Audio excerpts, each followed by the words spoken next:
کر چکا ہوں کہ میں نے قرآن عظیم کی سورہ الفرقان کی ایک آیت کریمہ پڑھی ہے، اور بخاری و مسلم میں عبداللہ ابن عمر رضی اللہ تعالی عنہما سے مروی حدیث رسول میں نے آپ کو سنائی ہے عربی میں۔ اسی آیت اور حدیث کی روشنی میں میں آج کے خطبے میں کچھ باتیں نصیحت کی، واعظ کی، تذکیر کی سامنے رکھنا چاہتا ہوں۔ اور اصلاً حدیث کے اس حصے کا کہ الرجل راع علی اہل بیتہ اور المرأة راعیۃ علی بیت زوجها وولدہ پر زیادہ میں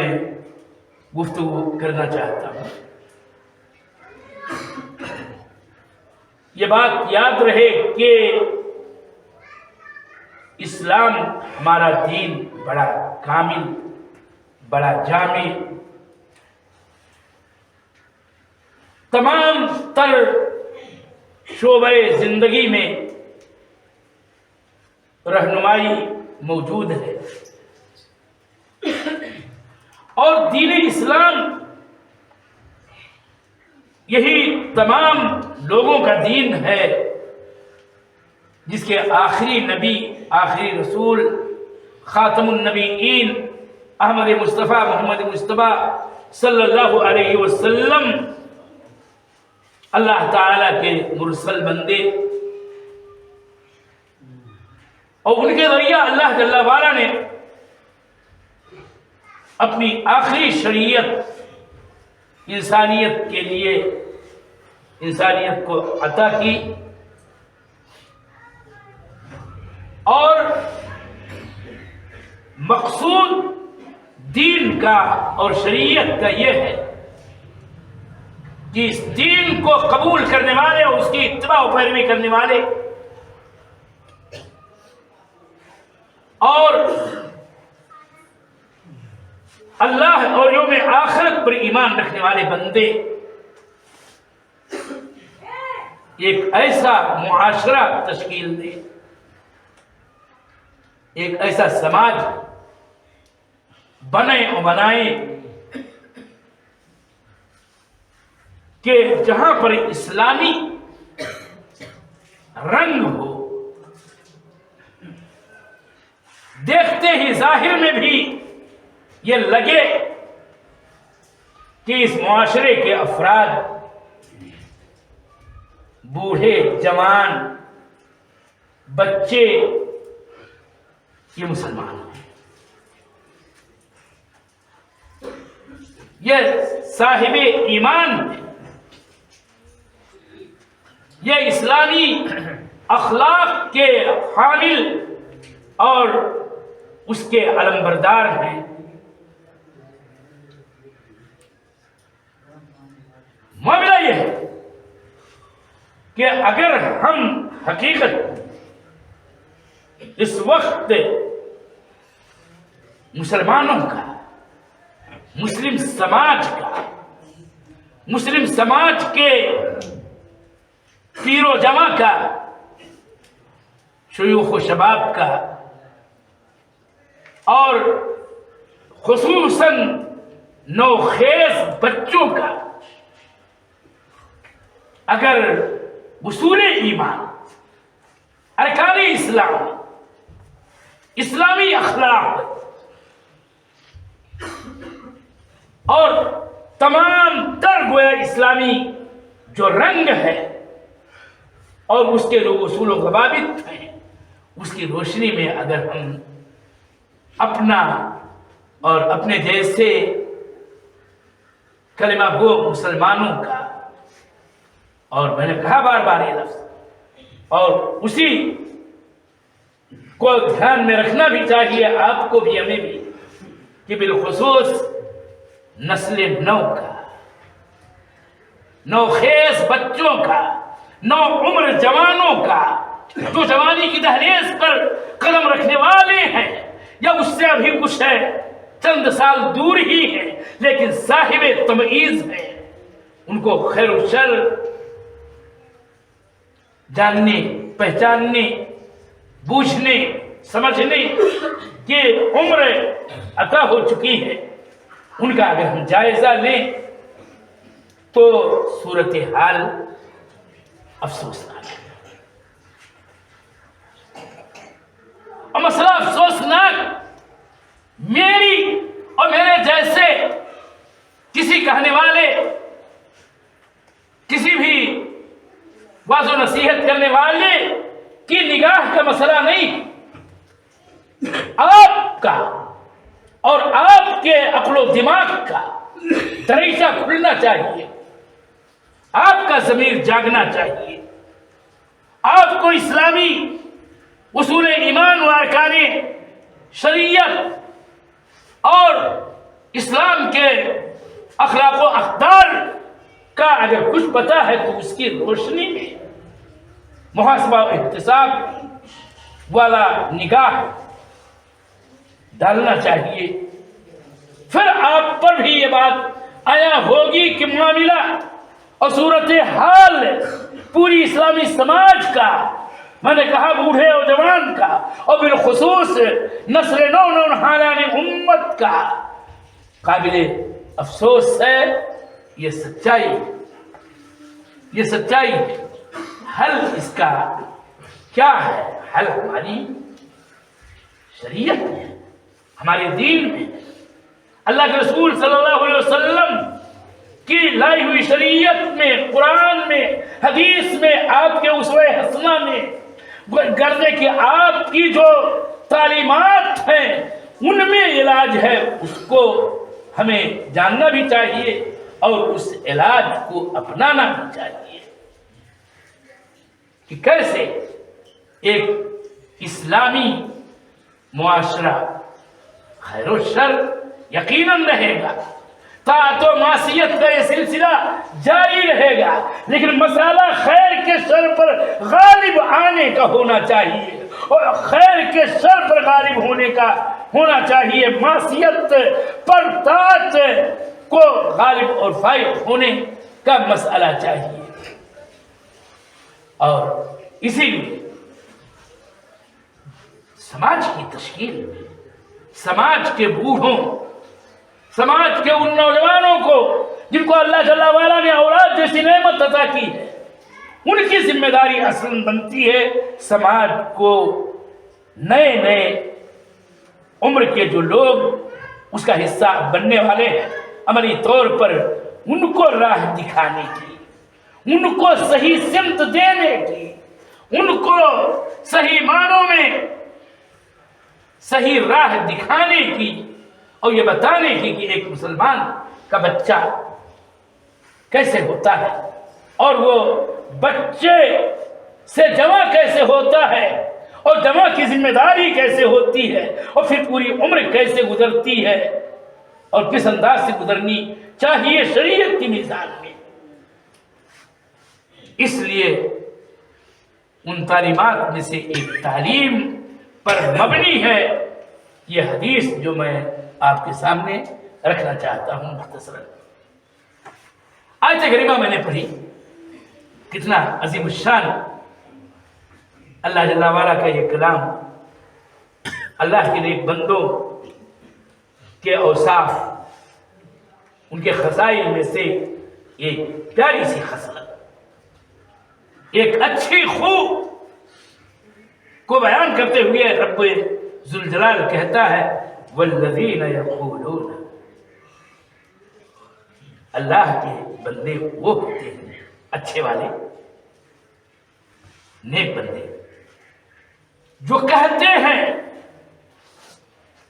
اور یہ کہنا اللہ جل وعلا سے دعا کرتے ہوئے کہتے ہیں کہ ربنا ہب لنا من ازواجنا وذریاتنا قرۃ اعین وجعلنا للمتقین اماما، اے ہمارے پروردگار تو ہماری بیویوں سے اور ہماری ذریت سے یعنی ہماری نسل سے، ہمارے بیٹوں سے، ہماری بیٹیوں سے اور اس پورے سلسلے سے میرے آنکھوں کی ٹھنڈک، ہمارے آنکھوں کی ٹھنڈک عطا کر دے. میری بیویوں سے وہ اولاد دے کہ جو ایمان و اسلام اور اخلاق و عادات کے اعتبار سے ایسے ہوں کہ ان کو دیکھ کر کے دل باغ باغ ہو جائے اور آنکھیں ٹھنڈی ہو جائیں، یعنی خوشیاں میسر ہوں کہ میرا یہ بیٹا ہے، میری یہ بیٹی ہے کہ جو صحیح معنوں میں اسلامی اعتبار سے جو اس کا ایک رنگ، اس کا ایک ڈھنگ، اس کا ایک طور طریق ہونا چاہیے، اس طور طریق پر ہے. اور یہ جان کر کے انسان کی آنکھوں کو ٹھنڈک حاصل ہو، حتیٰ کہ خود بیٹے کی اولاد پوتے اور پڑپوتے اور بیٹی کی اولاد نواسے اور اس کے آگے والی نسلیں بھی ایسی ہوں کہ ان کو دیکھ کر کے انسان من ہی من میں پھولے نہ سمائے، اس اعتبار سے کہ یا اللہ جل وعلا کے دین پر عمل کرنے والے ہیں میری ذریت کے افراد. یہ معنی ہے اس آیت کریمہ کا کہ اے میرے پروردگار، اے ہمارے پروردگار، تو ہمیں ہماری بیویوں سے اور ہماری ذریت سے ہمارے آنکھوں کو ٹھنڈک عطا کر دے، بخش دے مولا. سوال یہ ہے کہ یہ آنکھوں کی ٹھنڈک کیوں کر ملتی ہے؟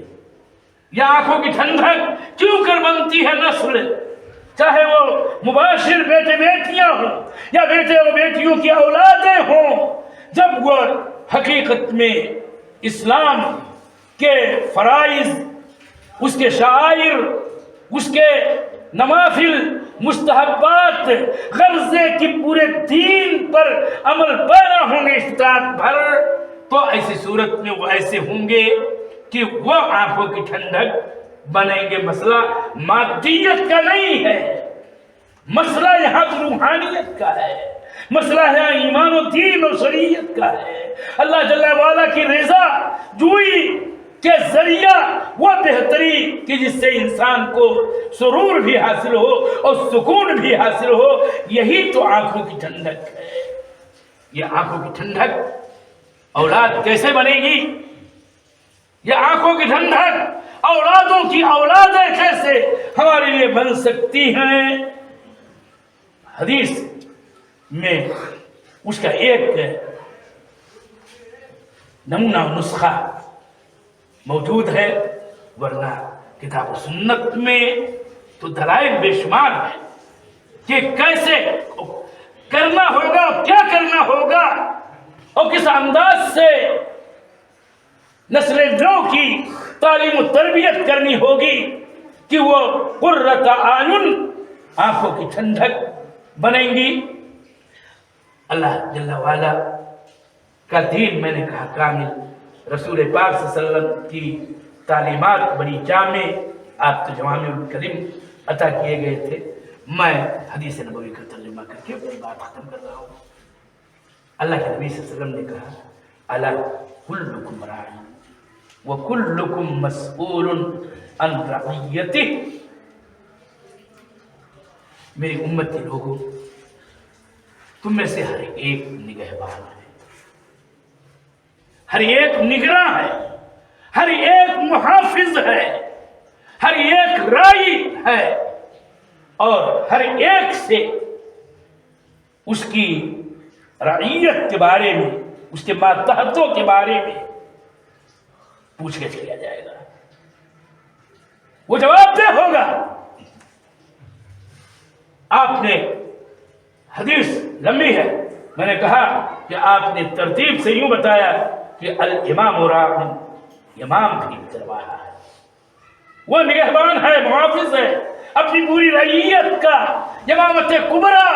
والا امام ہو، بادشاہ وقت اور سلطان زمانہ، امیر المومنین ہو، اس کی اپنی ذمہ داریاں ہیں اور وہ اپنی ذمہ داری کے بارے میں پوچھ گچھ اس سے ہوگی. یہ ہمارا موضوع نہیں. لیکن دوسرا حدیث کا یہ ٹکڑا کہ الرجل راع علی اہل بیتہ،